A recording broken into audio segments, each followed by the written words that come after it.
এই যে হুমায়ুন কবির একটা জানোয়ার আবার নির্বাচিত হয়েছে বিজেপির টাকায়, সে বলছে আমি মুসলমানদের সংগঠিত করে এমন সেটা গরম করে দেব তখন ওরা পথ খুঁজে পাবে না। বুঝুন তাহলে কেন হিন্দুরা এখানে সংখ্যাগরিষ্ঠ। আগামী দিনে আর যাতে কোনো মানুষ অত্যাচারিত না হয়, সাম্প্রদায়িকতার বাতাবরণে যাদের ভাগ করে না দিতে পারে, সেই জন্য সমস্ত সাম্প্রদায়িকতার বাতাবরণকে এই মাটিতে কবর দেওয়ার ব্যবস্থা করতে হবে। আর ওই বিজেপির নেতা তাকে আমি চুটকি মেরে বহরমপুর থেকে কোথায় ভাগিয়ে দেবো তুই বুঝতেই পারবি না। তো আমার সাথে বেশি পাঙ্গা দিতে আসবি না। আমার কথা হচ্ছে, যারা বলছে বাপ বেটার রাজনীতি, বাপকে জিতালাম সে ছেড়ে দিল, ছেলেকে কেন প্রার্থী করবে? কেউ আবার মুসলমান সে আমাদের সঙ্গে ঘুরলো, আমাদের সঙ্গে আমজনতা উন্নয়ন পার্টির ডায়াসে মিটিং করে বেড়ালো, আমাদের পয়সায় গাড়ি চেপে ঘুরে বেড়ালো, আমাদের পয়সায় কলকাতায় আইটিসি রয়েলে থাকলো, আমার সঙ্গে দেখা করতে গেলাম মুখ্যমন্ত্রীর কাছে, আমার পিছু পিছু ঢুকলো, সেখানে ফটো করে রাত্রের মধ্যে মেসেজ করছে যদি রবিনের বিরুদ্ধে আমাকে প্রার্থীটা দেন বিজেপির, তাহলে আমি হিন্দু ভোটটা আপনি করে দিবেন আর আমি 10% মুসলিম ভোট। এক্সামিনেশন বা স্টেটমেন্ট রেকর্ড করল, এটা কিভাবে দেখছেন?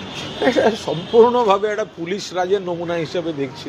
তার কারণ আমরা কোনো পলিটিক্যাল প্রোগ্রাম করতে যাইনি। 21শে জুলাই আমাদের প্রোগ্রাম হয় ধর্মতলায়। আমরা ল অ্যাবাইডিং সিটিজেন সেখানে আবেদন করেছে পুলিশকে।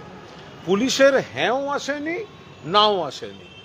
এই পরিস্থিতিতে আমরা একটা নিজেদের মতো করে একটা জাস্ট সমীক্ষা করে রাখা, যদি কিছু চেঞ্জ করতে হয়, ছোট করতে হয়, পুলিশ যদি রাস্তা ফাঁকা রাখার কিছু কন্ডিশন দিয়েও ছেড়ে দেয়, সেই জন্য ছুটির দিন রবিবার বিকেল 3টে বৃষ্টির মধ্যে রাস্তা না আটকে কোনো কর্মসূচি না করে যাতে একটু মাপের ব্যাপারটা একটু দেখে নেওয়া হয়েছে।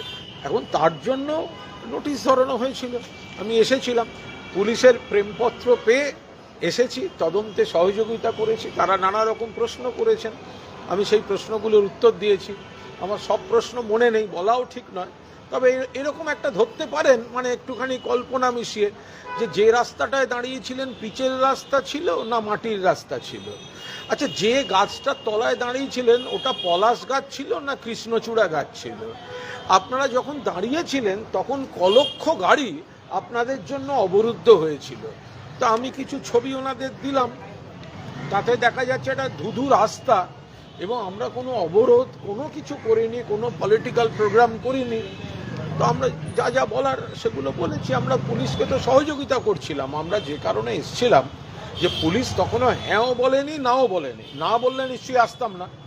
হ্যাঁ বলার সময় যদি কোনো কন্ডিশন দেন যে এটা ছোট করতে হবে, ওটা বড় করতে হবে, ওই জায়গাটা ছাড়তে হবে, তার একটা প্রাথমিক বিষয় দেখে নেয়া। তো দেখে নেওয়ার জন্য, তো এটার জন্য যে পুলিশকে চিঠি দিতে হয় বা এটা যে অপরাধ, এটা কে বুঝবে? সবচেয়ে বড় কথা, যে জায়গাটা সভা না করার জন্য আজকের সরকার তারা এত বড় বড় নির্দেশিকা দিচ্ছেন, ওই সভায় আজকের মুখ্যমন্ত্রী কতবার বক্তৃতা দিয়েছেন বলুন তো? ওই একই জায়গায় ভিক্টোরিয়ার হাউসের সামনে তৃণমূলের শহীদ তর্পণের যে সভা, সেখানে আজকের মুখ্যমন্ত্রী কতবার মমতা বন্দ্যোপাধ্যায়ের নেতৃত্বাধীন তৃণমূল কংগ্রেসের লক্ষ লক্ষ কর্মীর সামনে তিনি কতবার বক্তৃতা দিয়েছেন। আজকে সেই শহীদ তর্পণের জায়গা ওখানে হবে না? আমরা আশা করেছিলাম ওখানেই সরকার দেবেন, সেই জন্য আমরা কিছু নিজেদের মতো রাস্তা না আটকে একটা মাপজোক রাখছিলাম, যে যদি সরকার কোনো কন্ডিশন দেয়, পুলিশ কোনো কন্ডিশন দেয়, এই দিকটা ছাড়তে হবে, ওই দিকটা কমাতে হবে, যাতে আমরা তৈরি থাকি। তো সেই জায়গায় দাঁড়িয়ে তারা নোটিশ দিয়েছেন, জিজ্ঞাসাবাদ করেছেন। আমি জিজ্ঞাসাবাদের যা যা উত্তর দেওয়ার দিয়েছি, কিন্তু এর থেকে প্রমাণিত হয় যে আচ্ছা, মমতা ব্যানার্জি যদি, মমতা বন্দ্যোপাধ্যায়কে যদি তৃণমূল কংগ্রেস নাকি দুর্বল হয়েছে, মমতা বন্দ্যোপাধ্যায় এই হয়েছেন, অমুক সরকারের পৃষ্ঠপোষকতায় দল নাকি ভাগ করার চেষ্টা হচ্ছে, তা এত ভয় কিসের?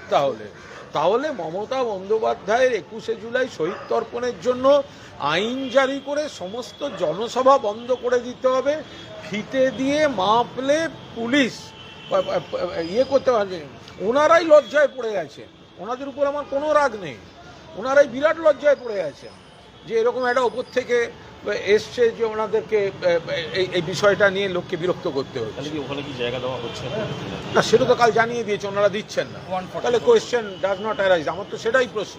প্রথম প্রশ্ন যে মাননীয় মুখ্যমন্ত্রী এর আগে তিনি যখন মুখ্যমন্ত্রী হননি, যখন তৃণমূল কংগ্রেসে ছিলেন, তিনি কবার ওই একই জায়গায় শহীদ তর্পণে সমাবেশে তৃণমূলের সবাই লক্ষ লক্ষ লক্ষ লক্ষ কর্মীর সামনে উনিও তো বক্তব্য রেখেছেন।